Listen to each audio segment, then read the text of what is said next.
les Tunisiens souffrent de la flambée des prix des denrées alimentaires, ainsi que des pénuries de produits de base, comme le sucre, l'huile, le riz et même l'eau en bouteille disparaissent périodiquement des supermarchés et des épiceries, menaçant de détourner un mécontentement intense dans le pays de Kayal Sid, le berceau des protestations du printemps arabe à de plus grands troubles. Les gens font la queue pendant des heures pour obtenir de la nourriture subventionnée, mais celle-ci n'est désormais disponible que sous forme de ration, et lorsqu'elle apparaît sur les étagères, peu de gens peuvent se l'offrir. Le gouvernement a blâmé les spéculateurs du marché noir et la guerre en Ukraine, mais les économistes disent que la crise budgétaire du gouvernement et son incapacité à négocier un prêt tant attendu du Fonds monétaire international ont aggravé les problèmes de la Tunisie. De temps en temps, une querelle éclate ici ou là dans les files d'attente sur les marchés, tandis que des affrontements sporadiques avec la police sur des prix élevés et les pénuries de marchandises dans tout le pays. Dans ce contexte, les pénuries de carburant et d'essence,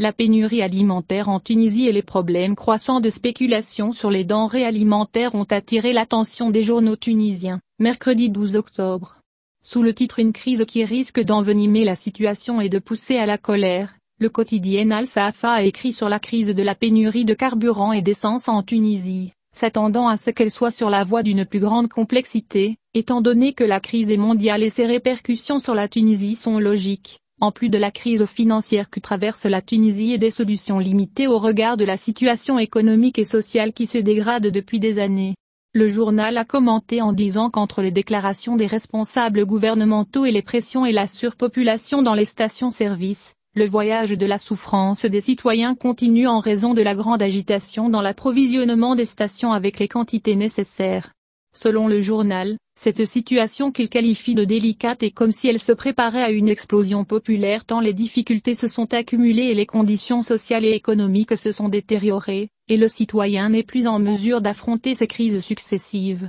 Crises qui ont affecté sa sécurité alimentaire. Pour elle, la Tunisie est en pleine crise feutrée, notant que la pénurie de carburant et les perturbations de l'approvisionnement en matières pétrolières dans les stations pourraient l'alimenter. Sous le titre « Avant que la hache ne tombe dans la tête », Al-Shorouk a écrit que malgré les assurances des autorités officielles, l'histoire des matériaux de base est toujours en cours. Elle a expliqué qu'il y a des matériaux qui manquent et que le marché plonge dans la rareté, l'offre et la demande sont perturbées, et le citoyen est étourdi entre les espaces commerciaux à la recherche de tel ou tel matériau de base. Le journal a demandé, comment ces biens peuvent-ils réapparaître avec la capacité de cadet alors que leurs prix ont gonflé et que leur qualité est devenue léthargique. Il cite le secrétaire général de l'Union du Travail, Noureddine Taboubi, qui confirme que cette situation est considérée comme un raccourci pour une tactique que le gouvernement a guidée. Cette tactique vise à augmenter la subvention et à habituer le citoyen au nouveau prix jusqu'à ce qu'au fil du temps, il se retrouve face à la mère réalité que représente l'abandon des subventions par l'État et que représente l'acceptation de la réalité des prix.